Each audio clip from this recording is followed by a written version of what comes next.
Tras la decisiva derrota de los almohades en las Navas de Tolosa en 1212, el avance cristiano continuó imparable hasta detenerse durante más de 2 siglos en las fronteras del que sería durante ese tiempo el único estado musulmán del occidente europeo, el Reino Nazarí de Granada. Rodeado de cadenas montañosas y con un litoral amplio y abierto a las relaciones con los pueblos del Mediterráneo, se puede explicar cómo el hecho geográfico contribuyó a su mantenimiento económico y a su resistencia militar. Además, la población granadina había ido aumentando con la constante llegada de exiliados mudéjares procedentes del resto de la península, y la delimitación de la frontera con Castilla fue bastante estable, con la excepción de la pérdida de Algeciras y Gibraltar a comienzos del siglo XIV. No podemos hablar, sin embargo, de una permanente ofensiva cristiana contra la frontera granadina. A ambos lados estallan las luchas dinásticas y nobiliarias. Durante dilatados periodos, Castilla y Granada firman treguas en las que el reino nazarí se convierte en vasallo de Castilla, a cambio de pagar elevados tributos que en ocasiones superaban la mitad de las rentas del reino. Solo cuando, al igual que en otros estados europeos, las naciones se configuran en torno a la monarquía absoluta, podemos decir que la conquista de Granada pasa a ser un objetivo más de la corona, dentro de la línea emprendida por esta en torno a la unificación a ultranza en todos los aspectos, políticos, religiosos y territoriales. El acto de la entrega de las llaves de Granada ha sido recreado en diferentes épocas con unas imágenes tan simbólicas como elocuentes. Sin embargo, estas imágenes han sido también la representación más emblemática de un sutil malentendido, aquel que sugiere que tras esa entrega acaba la presencia islámica en la península. Es importante matizar: la toma del reino de Granada por los reyes católicos en 1492 significó que la hegemonía política y militar que los cristianos tenían en el resto del territorio peninsular alcanzó finalmente al último reino musulmán. Pero la conquista de un territorio no implicaba en todos los casos ni la represalia ni la expulsión de los vencidos. A menudo las plazas solo se entregaban tras arduas y meticulosas negociaciones. El reino nazarí de Granada no fue una excepción. Las capitulaciones de Santa Fe fueron concebidas dentro del espíritu de los pactos medievales. En general, eran bastante favorables para los vencidos. Garantizaban la continuidad de sus costumbres, lengua y religión.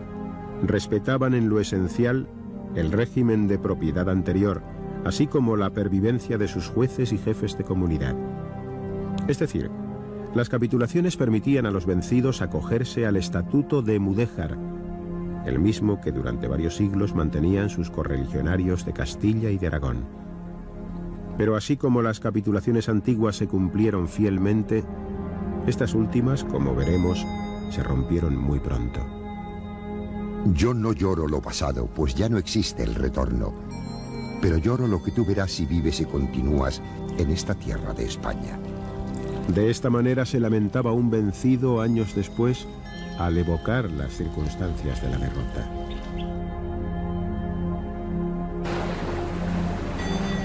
No todos los musulmanes aceptaron convertirse en mudéjares.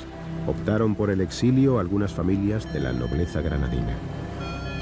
Según el punto de origen de los emigrados, fundamentalmente Almería, Baza, Motril, Málaga, Ronda y Algeciras, se instalaron en diversas villas del África Occidental y del Norte. El propio Boabdil, presionado por los reyes católicos, tras una corta estancia en las Alpujarras, acabó marchándose a Fez, donde fue bien recibido por la corte.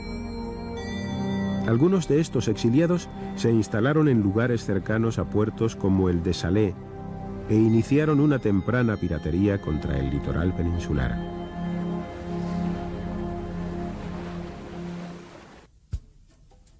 Mas volvamos a los que se quedaron, los resistentes. En fecha tan temprana como 1498, los representantes de ambas comunidades de Granada acordaron algo de gran trascendencia social: la división de la ciudad en 2 demarcaciones, cristiana y musulmana. Aunque las capitulaciones de Santa Fe preservaban a los mudéjares de cualquier imposición en materia de fe, pronto se vio que las autoridades cristianas se inclinaban por la asimilación cultural y religiosa de los vencidos. Lejanos estaban los tiempos en que Fernando III el Santo se autotitulaba Rey de las tres religiones. En la concepción del nuevo Estado no cabían disidentes ni minorías caracterizadas. La expulsión de los judíos el mismo año de la conquista de Granada resulta especialmente significativa. Además, el Reino de Granada tenía una posición de gran importancia estratégica dentro del conjunto peninsular.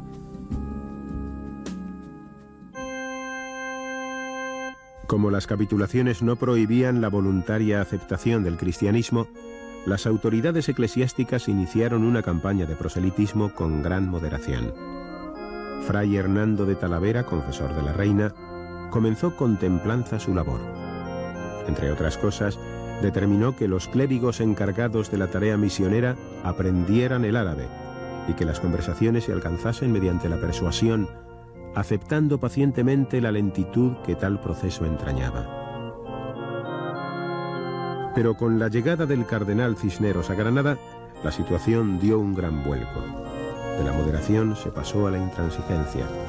Las coacciones sobre los mudéjares para que se convirtiesen y la pública realización de actos como la quema de alcoranes en la plaza de Vivarrambla no podían sino exaltar los ánimos de una comunidad orgullosa de sus tradiciones y de su cultura, y que además entendía que todos los agravios que soportaba transgredían lo pactado en la entrega del reino a los reyes católicos.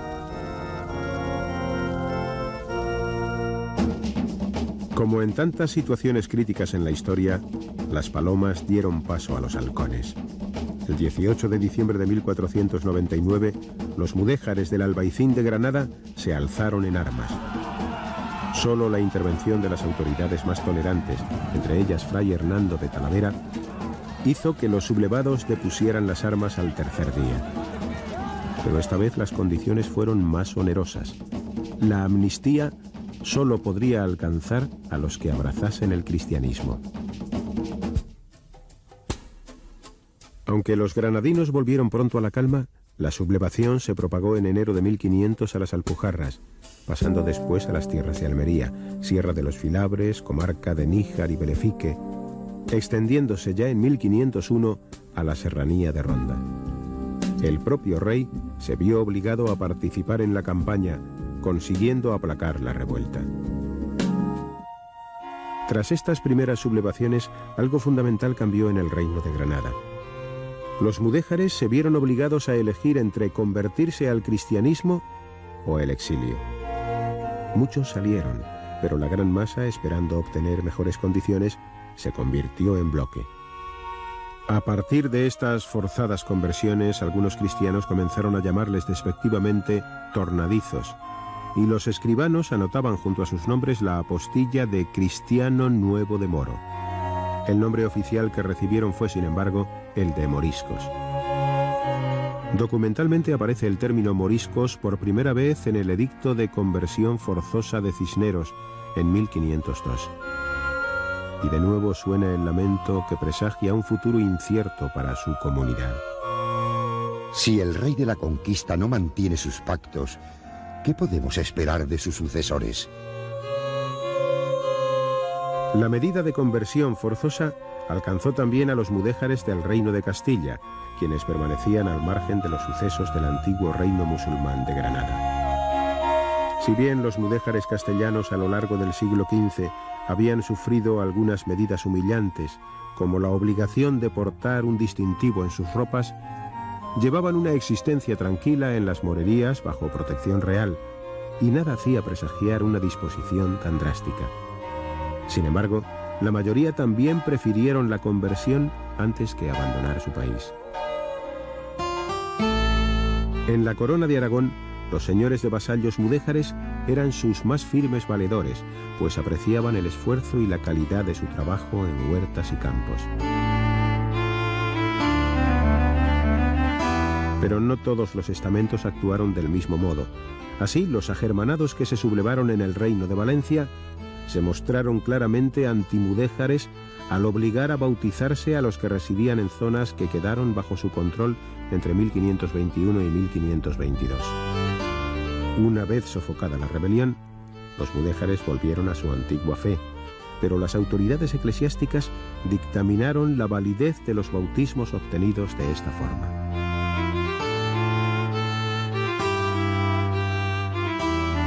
Finalmente, en 1526, se decretó la abolición del culto islámico en la Corona de Aragón. A partir de este año, oficialmente ya no podían quedar creyentes musulmanes en España. En respuesta a esta imposición, en algunas comarcas valencianas estalló una sublevación espontánea y desorganizada que fue fácilmente sofocada por las tropas regulares.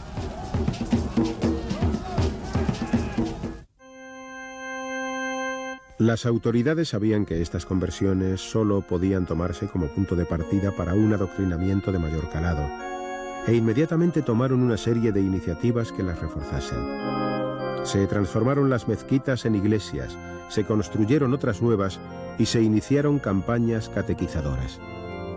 Pero estas campañas no alcanzaron los objetivos esperados. La mayoría de los moriscos vivieron los bautismos como una imposición, y en el caso de los granadinos, quedó en las generaciones la memoria de que se había incumplido lo acordado con los reyes católicos.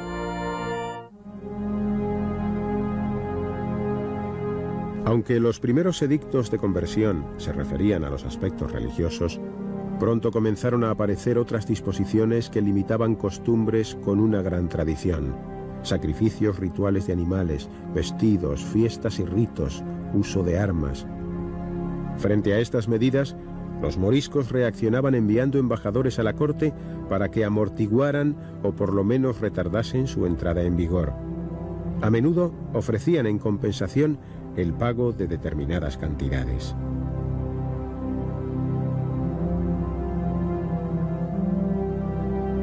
Una excelente ocasión para ver el estado de la cuestión morisca en el antiguo reino nazarí nos la ofrece la primera visita de Carlos V a Granada en 1526.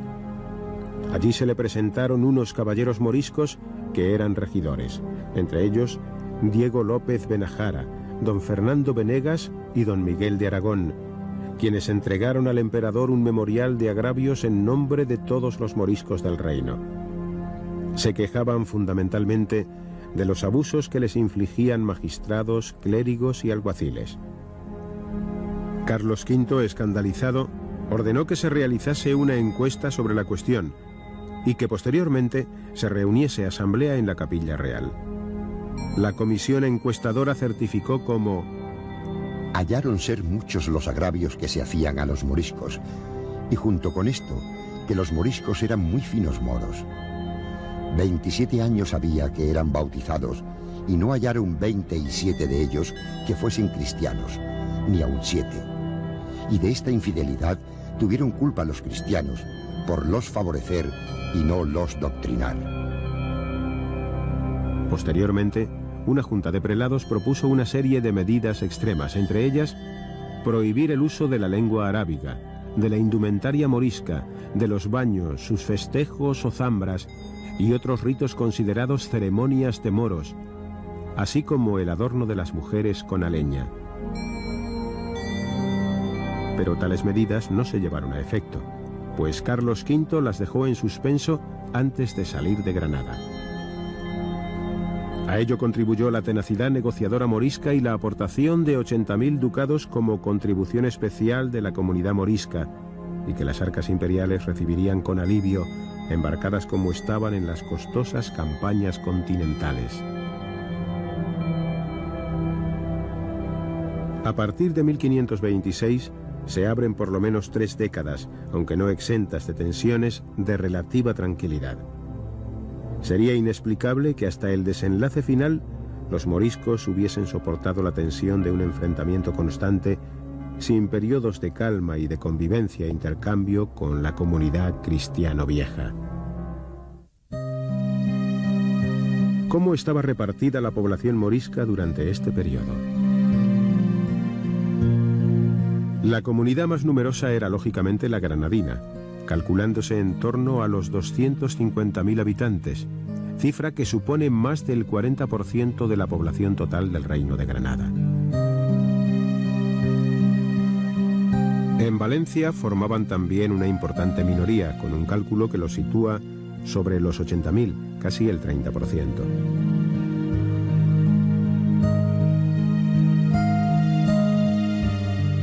En Aragón no bajaban de los 50.000, agrupándose la mayoría en las fértiles márgenes del Ebro y sus afluentes.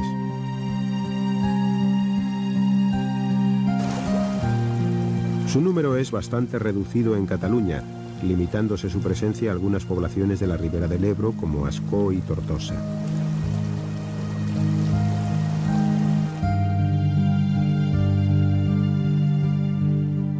En los territorios de la Corona de Castilla, los antiguos mudéjares, oficialmente en estas fechas ya moriscos, residían mayoritariamente en las poblaciones de cierta importancia. Al amparo de sus morerías y arrabales, llevaban una vida tranquila desde la Reconquista, y por su escaso número y antigüedad, en muchos lugares estaban al borde de la asimilación.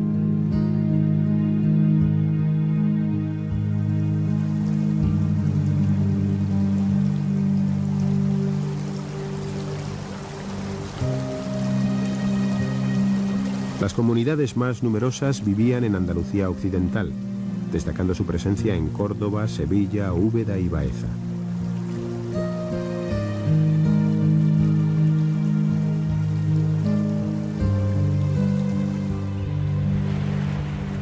En Murcia, en cambio, constituían un importante grupo en la Vega del Segura.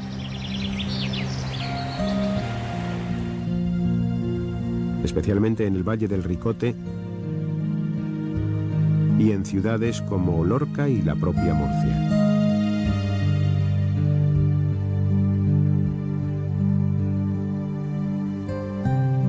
Mención especial merecen los moriscos de Hornachos, pueblo extremeño en el que la totalidad de sus habitantes, unos 5.000, eran moriscos.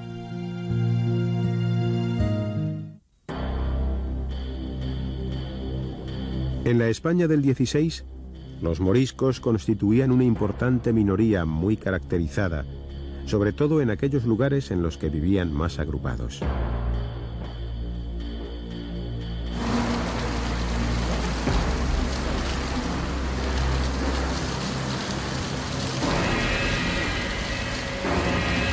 Las profesiones de los moriscos dependían de las zonas donde habitaban.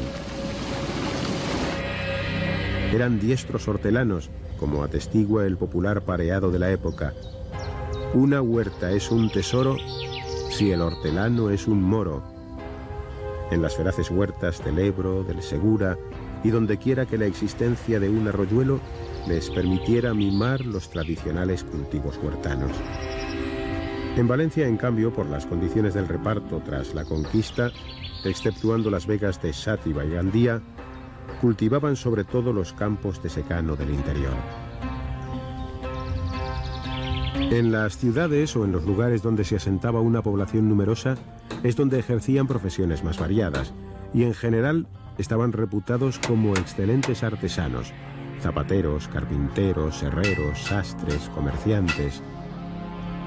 En muchos puntos de España es posible admirar excelentes artesonados y construcciones de este periodo, que en nada se diferencian de las que realizaban cuando su denominación legal era la de mudéjares. Fray Luis de León deja constancia del valorado quehacer de estos artesanos en sus versos. Ni del dorado techo se admira fabricado, del sabio moro en jaspe sustentado. Merece también destacar la contribución morisca a tradiciones tan arraigadas en España como el trabajo de la seda, la cerámica, los fuegos artificiales y el curtido y repujado de cueros. Algunos moriscos llegaron a descollar en profesiones liberales como la medicina o la arquitectura, de la que son buena muestra algunas presas construidas sobre el Ebro.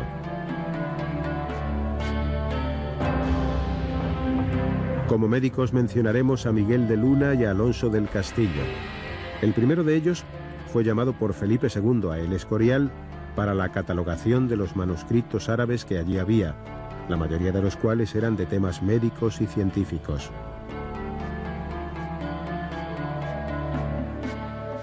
Pero aunque hubo algún amago de utilizar directamente las fuentes árabes en la universidad, conforme avanzaba el siglo, el sentimiento antimorisco iba creciendo, a la vez que aumentaban las trabas para que los conversos de origen judío o musulmán accediesen a ciertas profesiones en base a la discriminación que establecían los estatutos de limpieza de sangre.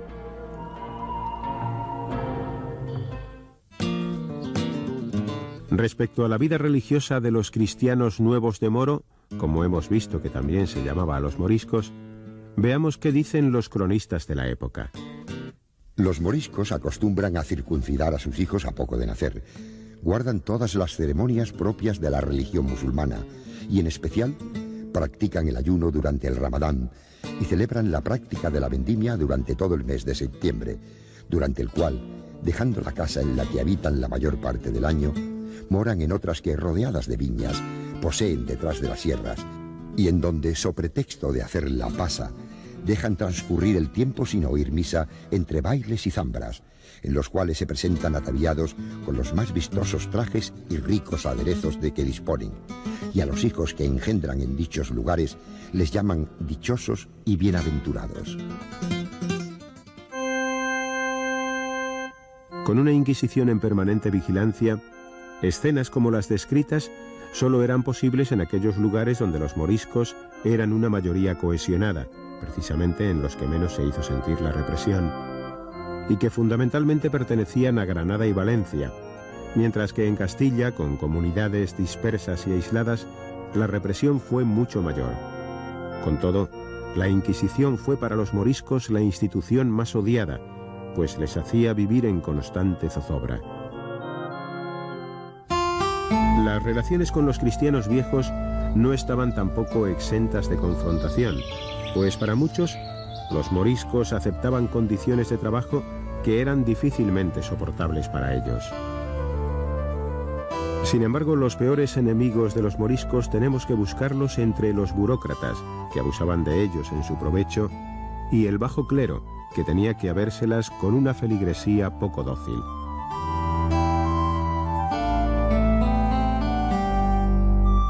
A mediados de siglo, coincidiendo con la llegada de Felipe II al trono, la correlación de fuerzas en el Mediterráneo se ve alterada en beneficio de turcos y berberiscos, quienes toman la iniciativa y reconquistan puertos de gran valor estratégico frente a la península, como Bujía, Trípoli, Ponza y el peñón de Vélez de la Gomera.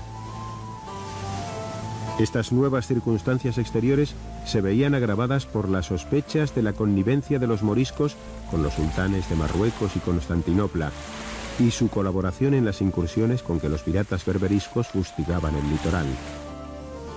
El ya endémico bandolerismo morisco, formado fundamentalmente por campesinos echados al monte, empezó a mostrar también una especial virulencia. Entre mediados de siglo y 1568, las causas del descontento morisco no habían hecho más que agravarse. A la ya tradicional presión de las autoridades civiles y religiosas, se sumaron otras, como la caída del precio de la seda, importante actividad morisca, y una revisión de sus propiedades, que pretendía nada menos que éstas fuesen acreditadas documentalmente, aunque la memoria de su posesión se perdiera en la noche de los tiempos de las generaciones asentadas siglos y siglos antes de la llamada Reconquista. Sin embargo, los dictámenes de la burocracia comisionada al efecto fueron implacables, multando a los que no tenían los títulos de propiedad exigidos y expropiando las tierras a los que no podían pagar dichas multas. Pero a pesar de lo oneroso de tales medidas, el detonante que prendió la mecha de la virulenta sublevación de los moriscos granadinos fue la promulgación de un decreto redactado por una asamblea de teólogos, juristas y militares, en el que, ya sin paliativos, se prohibían todo tipo de costumbres y fiestas consideradas como moriscas: zambras, baños y vestimentas, el empleo de la lengua arábiga y de libros en esta lengua, y se dictaminaban una serie de medidas de vigilancia, hasta en las propias casas, para denunciar cualquier asomo de rito que recordase su originaria identidad islámica. Apenas los ecos de los pregoneros que proclamaban las rigurosas medidas se habían extinguido por calles y plazas, cuando, al decir de un cronista de la época, los moriscos comenzaron a convocar rebelión. Los hechos que a continuación se desencadenaron dan fe de lo acertado del pronóstico. Entre principios de 1567 y finales de 1568, comenzaron a preparar un levantamiento que, una vez desencadenado, duró más de 2 años e hizo necesaria la intervención de los tercios más veteranos del poderoso ejército imperial, con don Juan de Austria a la cabeza, para sofocarlo.